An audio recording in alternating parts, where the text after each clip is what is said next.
एक गांव में एक पुरानी हवेली थी। उसमें कोई रहता नहीं था।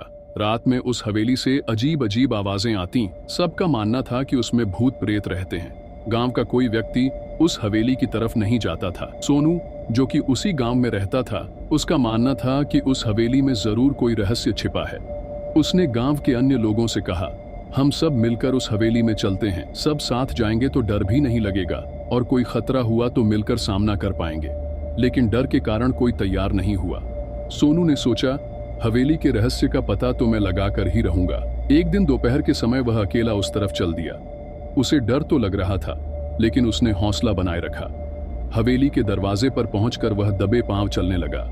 खिड़की से अंदर झांक कर देखा तो अंधेरा था। जमीन पर कुछ सामान पड़ा हुआ था। एक रस्सी पर कपड़े डाले हुए थे।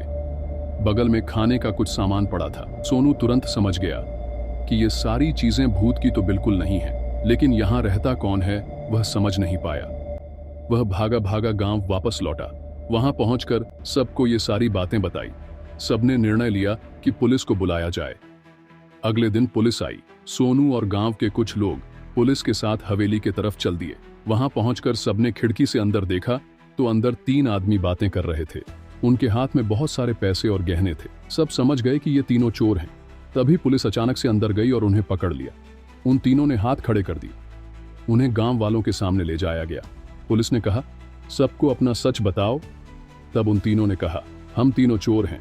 रात में चोरी करते हैं और दिन में इसी हवेली में छुपकर रहते हैं। हम टेप रिकॉर्डर से भूतों जैसी आवाजें निकालते ताकि गांव वालों को लगे कि यहाँ भूत रहते हैं और कोई हमें पकड़ ना पाए।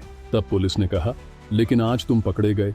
सोनू ने आज बहुत बहादुरी दिखाई है, उसे बहादुरी का इनाम दिया जाएगा। सब लोगों ने सोनू के लिए तालियां बजाई। अब सबके मन से भूत का डर निकल चुका था।